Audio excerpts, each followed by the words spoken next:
17세기 병자호란 당시 산청 출신의 송현로 장군에겐 아끼는 애마 한 마리가 있었습니다.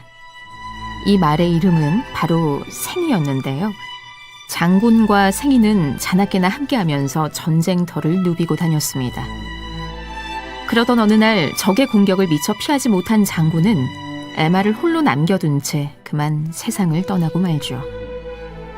하루아침 주인을 잃은 생이는 전쟁터를 벗어나 어디론가 발걸음을 옮기기 시작했는데요. 몇 날 며칠에 걸쳐 도착한 곳은 장군의 고향인 산청 생초였습니다. 주인의 피 묻은 군복 조각을 입에 물고서 돌아온 생이 3일간 식음을 전폐했는데요. 하늘을 쳐다보면서 3번을 울부짖다가 결국 숨이 끊어지고 맙니다. 이후 사람들은 송 장군의 묘 한켠에 생이를 묻어서 정성스레 장례를 치러줬는데요. 지금도 그 흔적이 남아있는 이 무덤은 현재 충마의 무덤이라고 불리고 있습니다.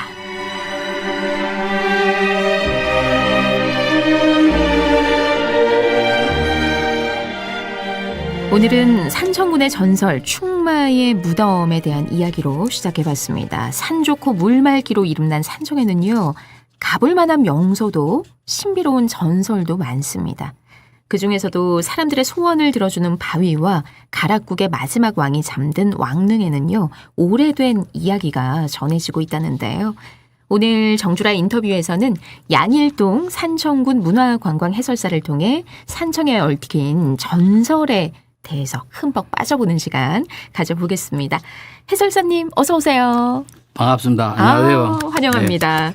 산청과 관련된 많은 이야기 보따리들을 갖고 계시지 않을까 싶은데 먼저 오늘 보이는 라디오로도 함께하고 있거든요. 우리 네. 청취자분들, 시청자분들에게 직접 인사 부탁드릴게요. 네.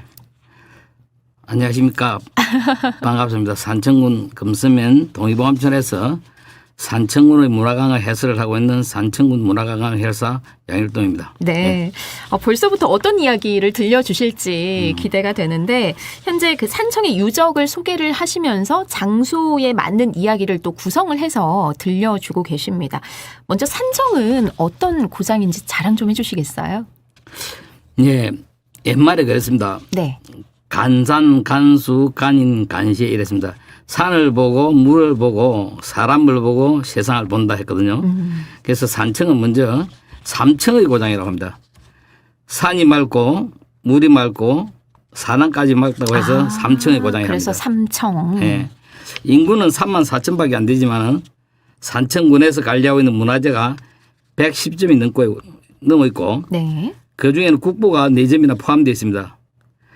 800제곱킬로미터 채 못 되는 땅에 산이 70%가 넘고 지리산 천왕봉을 안고 있으며 목화시의 사무당 문희준 선생이 태어나신 곳이기도 하고 우리나라 선비 정신의 표상인 남민조식 선생이 자신의 학문을 마지막으로 완성한 곳이기도 합니다.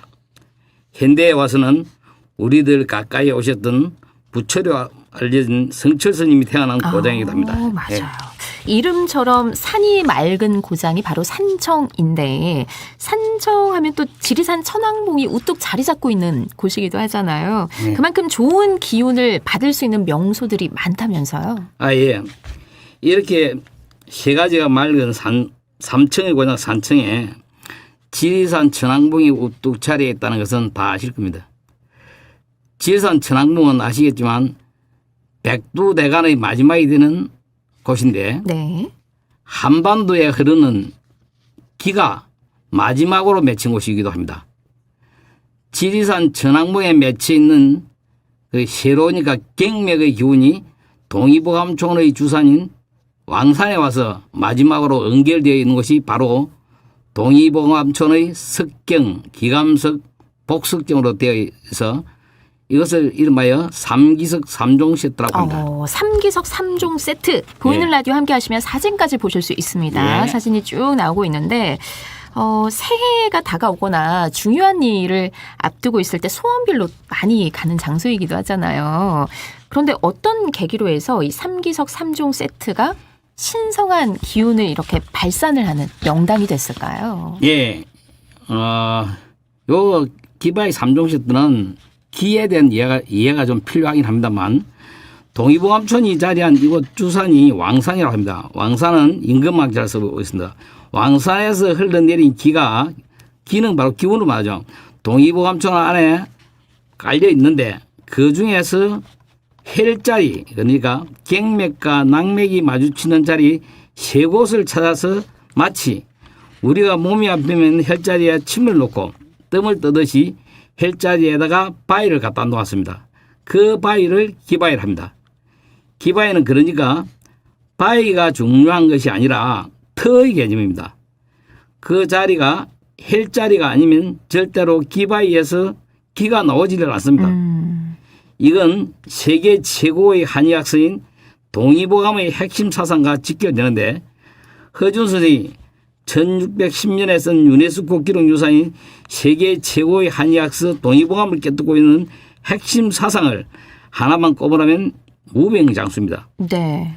말하자면 우리가 병 안 들고 오래 살려면 몸 안에 흐르는 기를 잘 다스려야 한다는 것인데 여기 동의보감촌에서 우리가 잘 다스리고자 하는 몸 안의 기가 석경, 기감석, 복석증, 삼기성을 통해서 땅에서 나오니까 여기가 곧 이름을 동의보감촌이라 부르게 된 것입니다. 네. 네. 말씀하신 대로 동의보감촌의 그 풍수 지리가 좋은 기운에 또 한몫하는 것 같아요. 그렇죠. 네. 왕산과 팔봉산 자락의 필봉산. 칠봉산. 왕산과 칠봉산. 필봉산. 필봉산. 무슨 산은 다 나오네요. 네네. 필봉산인가요? 네, 필봉산. 아, 제가 팔봉산이라 했군요. 네, 왕산과 필봉산 자락의 둥지를 틀었고 또 앞에는 그 경호강 흐르고 있잖아요. 네. 이 경호강이 또 임금 왕자 모양으로 흐르고 있다고 들었거든요. 네.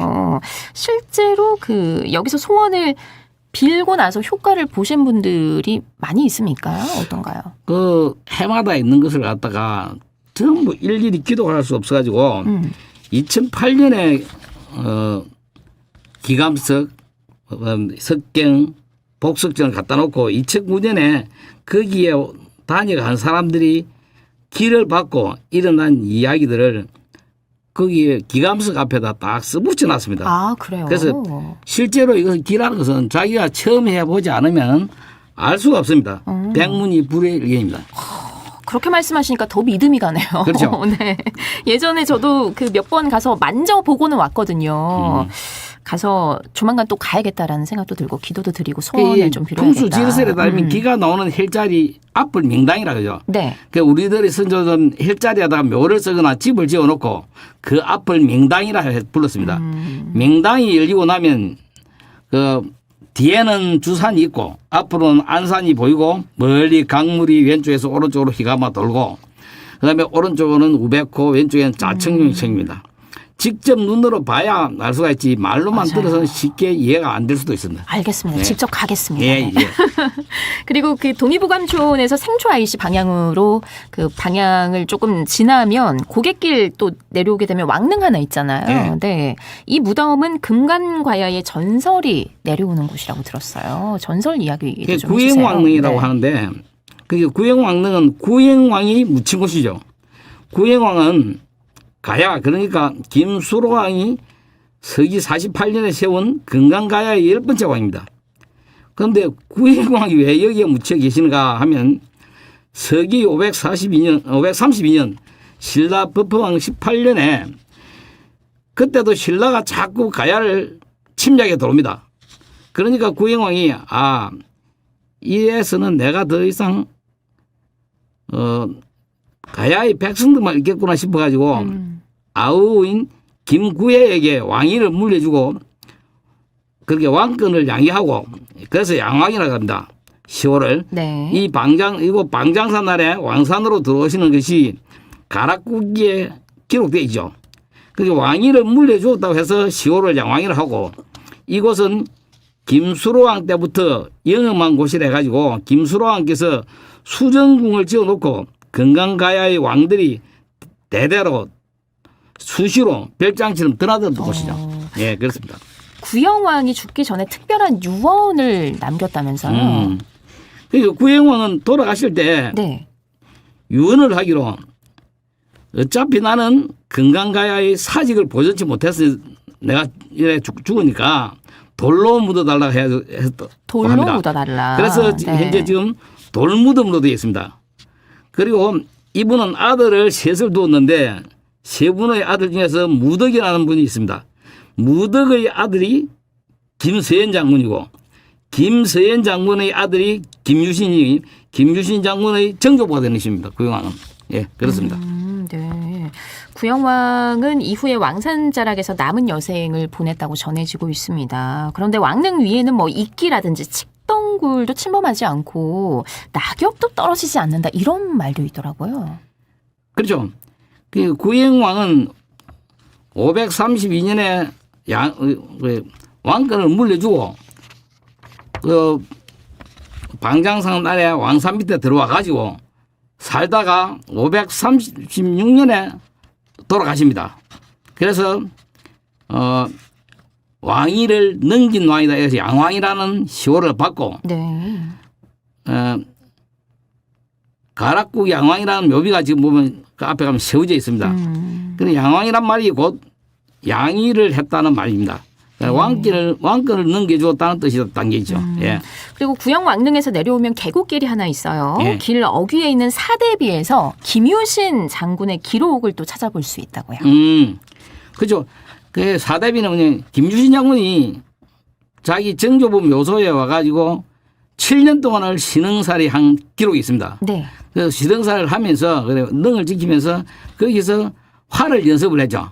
그게 사자가 쏠사자인데 활을 쏟던 장소가 사대고 그것을 기념하기 위해서 밑에 입구에다가 비를 사대비를 세워놨죠. 네, 그렇습니다.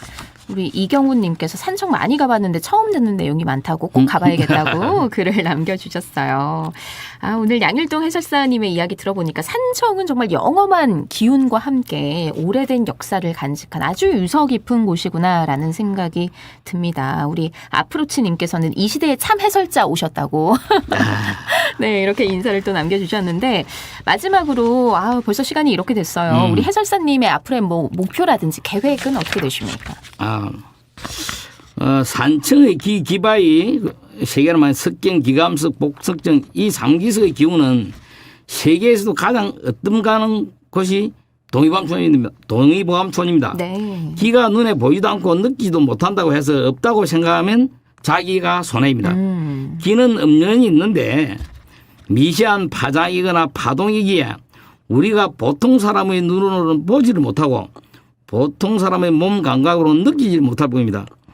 저는 앞으로도 역사적인 진실만을 옳고 바르게 전하고 문화 관광을 더욱 의미 있게 할 수 있도록 해설하는 산청군 문화관광 해설사가 되도록 노력할 것입니다. 네, 예. 앞으로의 활동도 응원하겠습니다. 예, 감사합니다. 네, 오늘 말씀 잘 들었습니다. 고맙습니다. 네, 양일동 산청군 문화관광 해설사였습니다.